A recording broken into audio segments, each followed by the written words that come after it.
है तो है, भाई किसी से मोहब्बत है, नहीं हो पाया मेरा, कोई बात नहीं, वो नहीं मेरा मगर उससे मोहब्बत है तो है। अब ये रस्मों और रिवाजों से बगावत है तो है। अगर मैंने एक सही बात कह दी और वो रस्म रिवाज के खिलाफ है तो है, मैं क्यों डरूंगा? जो मुझे ठीक लगा, अपने ईमान के मुताबिक लगा, मैंने कहा तो मैं करूंगा। तो जो बात मुझे अपनी ओर से शुरुआत में कहनी थी, मैंने आपसे, तनाव रहता ही होगा, पढ़ते होंगे, टेंशन होती होगी, कितना पढ़ें, टाइम मैनेजमेंट कैसे करें, ये सवाल भी आपके सामने है।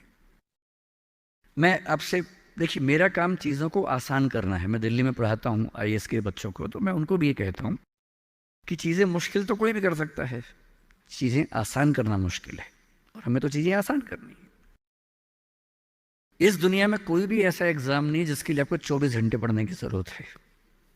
अगर आप दिन में 8, 10, एक लेवल के बाद 12 घंटे पढ़ते हैं तो ये बहुत है।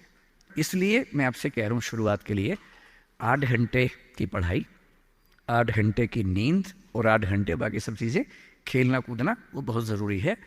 यहीं से बात आती है मोटिवेशन की। एक ही है कि हमारा मोटिवेशन हमेशा कैसे रहे, और एक ये कि कभी कभी स्ट्रेस ज़्यादा हो जाता है, उस समय हम कैसे मैनेज करें। आपकी उम्र में स्ट्रेस ज़्यादा होने की वजह यह भी है कि आपके हार्मोन्स इस उम्र में ज़्यादा, उनमें वाइब्रेशंस होते हैं, तो मूड स्विंग ज़्यादा होते हैं। जैसे जैसे आप मैच्योर होते जाएंगे उम्र के साथ, आपके मूड स्विंग्स कम हो जाएंगे। जैसे आपके पेरेंट्स हैं, आप देखेंगे, स्पेशली फादर को आप देखेंगे, आपके फादर आम तौर पर इमोशनल बातों से बहुत प्रभावित नहीं होते होंगे। जैसे आप कहेंगे पापा आज मेरी फ्रेंड ने मुझे छोड़ दिया, पापा कहेंगे कोई बात नहीं। आपके अंदर से आंसू छूट रहे हैं, आपका मन कर रहा है मैं क्या कर लूँ, आग लगा दूँ जंगल में जाके, क्या कर दूँ, इमोशंस ऐसे उछल रहे हैं आपके, पापा क्या बोल रहे हैं, कोई बात नहीं, कोई और मिल जाएगा उससे बेहतर, ठीक है। ऐसा नहीं कि बहुत अभ्यास किया उन्होंने, उम्र बढ़ने के साथ साथ हमारे हार्मोन्स का बैलेंस चेंज होता है और आप बहुत मैच्योर हो जाते हैं। मैच्योर होने का सबसे बेसिक मतलब है कि आप किसी इमोशन में बह नहीं जाते, आप खुद के ऊपर कंट्रोल बेहतर रख पाते हैं, तो उम्र के साथ होगा। लेकिन अभी जैसे डिमोटिवेशन आपको होता होगा, करियर को लेकर सवाल मन में आता होगा कि आईएएस बनूं तो कैसे बनूं, कितना पढ़ूं कितना ना पढ़ूं, ये सब सवाल आते होंगे। मैं तो आईएएस के लिए पढ़ाता हूं, अगर आप आईएएस की तैयारी करेंगे तो इनडायरेक्टली कहीं ना कहीं मुझे उससे फ़ायदा ही होगा। पर ईमानदारी की बात यह है कि वो अकेला रास्ता नहीं है। एक बात को ठीक से, आईएएस बनने का मजा क्या है कि आपका सोचने का तरीका बहुत साइंटिफिक हो जाता है। आप फैक्ट्स पे बात करते हैं, तथ्यों पे बात करते हैं, आर्गुमेंट से बात करते हैं, इमोशन से बात नहीं करते हैं, समझदारी से बात करते हैं। हमारे देश में जो आबादी है, वो आबादी, अब सेंसस जब भी होगा पता लगेगा, पर हम मान के चलते हैं कि वो आबादी लगभग 145 करोड़ के आसपास इस समय हो चुकी है, पूरे इंडिया की बात अगर हम करें। 145 करोड़ में से अगर मैं कहूँ कि जो लोग 21 साल या 18 साल से मान लीजिए 30 की उम्र के बीच में है, इन 12 साल में है, मेरे ख्याल से ये आबादी भी कम से कम 12, 15, 20 करोड़ के आसपास तो होगी ही होगी। अगर ये 20 करोड़ लोग सोचे कि मैं आईएएस बनना है, या इनमें आधे भी सोच लें, 10 करोड़ सोच लें, आपको ये समझना है कि आईएएस पूरे भारत में कुल मिला के 6,000 होते हैं, जिनमें से भी 5,000 लोग हैं। आईपीएस भी इतने ही होते हैं, 5-6 हज़ार के बीच में होते हैं। अगर 10 करोड़ लोग सपना देखेंगे उन नौकरियों का, अगर मैं सारी सिविल सर्विसेज मिला लूँ, सेंटर की, स्टेट की, सब मिला लूँ, तो सेंट्रल स्टेट की, सेंटर की कुल 20 सर्विसेज मान लीजिए, सबका कार्डर अगर हम 5,000 भी एवरेज रखें तो 1 लाख लोग होंगे। आपके स्टेट का मान ले, स्टेट में मान लेता हूँ कि 2-3 हज़ार लोग होंगे जो सरकारी नौकरी में ठीक पद पे होंगे, उससे ज़्यादा का तो कार्डर नहीं होना चाहिए, क्योंकि स्टेट बहुत छोटा आपका है, आबादी बहुत कम है। तो जो नौकरियां कुल मिला के 10-12 हज़ार हैं, अगर देश का हर युवा सोचे कि मुझे उसी में आना है, तो इसका मतलब है कि हम एक ऐसे रास्ते पे जा रहे हैं जिसमें डिप्रेशन होने की संभावना बहुत ज़्यादा है, एंग्जाइटी होने की संभावना बहुत ज़्यादा है, बहुत लोगों को हारना भी पड़ेगा, बहुत लोगों को हासिल नहीं हो पाएगा वो सब। तो मैं जो आपसे कहना चाह रहा हूँ, सरकारी नौकरी ठीक है, कोशिश करने में बुराई नहीं है। सरकारी नौकरी में कुछ चीज़ें अच्छी होती हैं, पर अपने मन से ये बात निकाल दीजिए कि मुझे केवल और केवल सरकारी नौकरी में ही जाना है।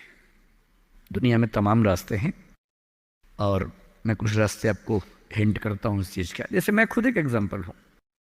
मैं सरकारी नौकरी में रहा, मैं दिल्ली यूनिवर्सिटी में लेक्चरर था, पहले असिस्टेंट प्रोफेसर था, 2 कॉलेजेस में पढ़ाया मैंने वहाँ। फिर आईएएस का एग्ज़ाम दिया, सिलेक्ट हो गया, उसमें 6-7 महीने वहाँ नौकरी की, फिर वो भी छोड़ा। अब मैं अपना काम करता हूँ, सेल्फ एम्प्लॉयड हूँ। और मैं ईमानदारी से आपसे कह रहा हूँ, आप जब भी कोई फैसला करेंगे अपने बारे में, कभी ना कभी आपको फील होगा, बेशक 1 सेकंड के लिए, कि आपने गलत किया। कोई भी फैसला हो, आप स्पाउस सिलेक्शन करेंगे अपने लिए, कितना भी सोच के कर लें, जीवन में कभी ना कभी लगेगा गलती हुई। अक्सर लगेगा ठीक किया, कभी कभी लगेगा गलत किया। और ऐसा नहीं कि आपने एक्स के बदले वाई किया होता तो नहीं लगता, तो भी लगता। दिक्कत ये नहीं है कि मैं एक्स को चुनूं या वाई को चुनूं, आप जिसको भी चुनेंगे पूरा पैकेज साथ में आता है, अच्छी चीजें भी खराब चीजें भी। जो अच्छा आएगा उस पर आपका ध्यान नहीं जाएगा, क्योंकि वो तो फॉर ग्रांटेड है। जो मिल जाता है वो मिट्टी हो जाता है, कोई वैल्यू नहीं करता उसको। जो मिस हो जाता है वो चुभता है। और जो चीज दूसरे ऑप्शन में अच्छी थी, इसमें नहीं, आप बार बार वो देखते, अरे यार, अरे यार वो ठीक था, अरे यार वो ठीक था। जबकि वहां 12 प्रॉब्लम्स थी, यहां 2 प्रॉब्लम है।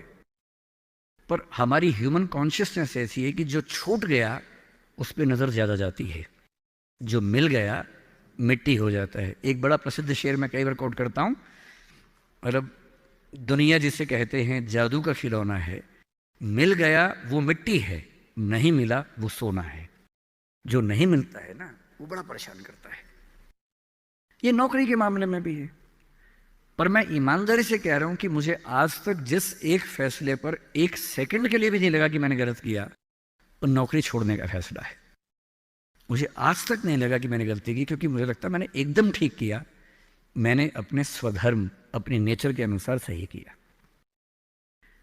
इस बच्चे ने बड़ा खूबसूरत सवाल पूछा कि आप आईएएस एलाइड की नौकरी छोड़ के टीचिंग में क्यों आ गए। मैं इस सवाल में दूसरा सवाल जोड़ देता हूं। हमारे सामने प्रेम सिंह जी बैठे हैं, मुख्यमंत्री जी बैठे हैं, वो टीचिंग की नौकरी छोड़ के पॉलिटिक्स में क्यों आ गए। 2 एग्जाम्पल्स हैं आपके सामने। इन दोनों में एक तारतम्य है, एक रिदम है, एक लय है दोनों में। वो टीचर बने, उनको फील हुआ कि उनका स्वधर्म टीचिंग से ज्यादा कुछ और है। मैं आईएएस एलाइड में आया, मुझे लगा कि मेरा स्वधर्म इससे ज्यादा टीचिंग में है। स्वधर्म क्या होता है? आपने गीता पुस्तक का जिक्र सुना होगा, उसमें श्री कृष्ण ने स्वधर्म का जिक्र किया है। यहाँ बहुत सारे बच्चे बौद्ध समाज से होंगे, महात्मा बुद्ध ने भी इस बात पर खूब जोर दिया है। सारे धर्मों, सारे दर्शनों का जो सार है वो ये है, हर व्यक्ति हर काम के लिए फिट नहीं होता है। 2 चीजों पे गौर करना है। पहला, मैं क्या अच्छा कर सकता हूं, मैं कैपेबल किस चीज के लिए हूं। दूसरा, मुझे क्या करने में मजा आता है। और जहां इन दोनों का इक्विलिब्रियम हो, जहां ये दोनों बातें मिल जाएं, वो आपका स्वधर्म है।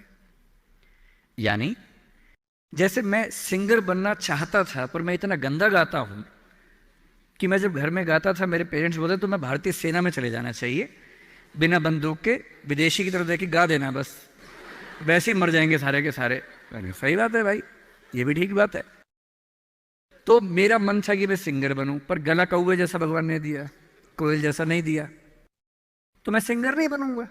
मेरे मन से क्या होता है, अच्छा लगने से क्या होता है भाई। सुने भी तो कोई मेरी बात को, मेरे गाने को सुने भी तो सही कोई। तो मेरा मन क्या करता है काफी नहीं है। 2 चीजें हैं, मैं क्या कर सकता हूं। मैं बचपन से स्कूल में डिबेटिंग करता था, मेरे पेरेंट्स ने मुझे बड़ा सपोर्ट किया।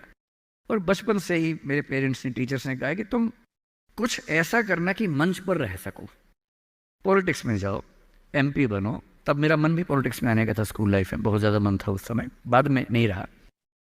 तुम पॉलिटिक्स में जाओ, तुम वकील बनो, क्योंकि जब कोर्ट केस लड़ोगे तुम्हें बोलने की ताकत भगवान ने दी है, उसका इस्तेमाल करो। या टीचर बनो। टीचर की छवि हमारे समाज में बहुत अच्छी नहीं होती थी, हालांकि मेरे पेरेंट्स टीचर ही हैं दोनों, पर हमारे समाज में टीचर की छवि होती है। और हमारे देश का दुर्भाग्य है कि जो प्रोफेशन देश को गढ़ता है उसकी छवि बहुत अच्छी नहीं है। टीचर बनना बहुत लोगों का सपना नहीं है, मेरा तो है। और मेरा स्वधर्म, मैंने महसूस कर लिया कि मेरा स्वधर्म टीचिंग है। और स्वधर्म का मतलब वही दो बातें जो मैं कर सकता हूं और जो मैं करना चाहता भी हूं। आपके मुख्यमंत्री जी अच्छे टीचर रहे होंगे, पर उनको बार बार मन में आता होगा कि मैं जनता के बीच जाकर उनके साथ काम करके क्यों ना कुछ ऐसा करूं कि पॉलिसी मेकिंग में आऊं। उनका स्वधर्म उनको वहां खींच के ले गया, तो उन्होंने वो किया।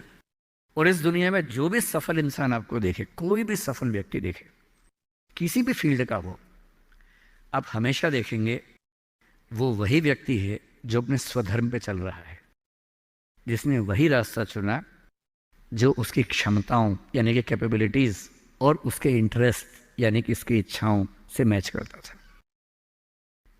तो आप सबसे मैं कह रहा हूं कि आईएएस या पीसीएस या सरकारी नौकरी की अंधी दौड़ में मत दौड़िए। मैंने बहुत सरकारी नौकरी वालों को देखा है दुखी रहते हुए। सरकारी नौकरी में है, अच्छा वेतन है, तब भी दुखी है, क्योंकि वो नहीं कर पा रहे जो दरअसल करना चाहते थे। सरकारी नौकरी में क्या होता है? सुरक्षा मिलती है, सेफ्टी होती है, सिक्योरिटी होती है, सम्मान मिलता है, समाज के लोग पूछते हैं आपको कि आप सरकारी नौकरी में हैं। गस्टेड ऑफिसर होंगे तो स्टैंप लगा के साइन करने के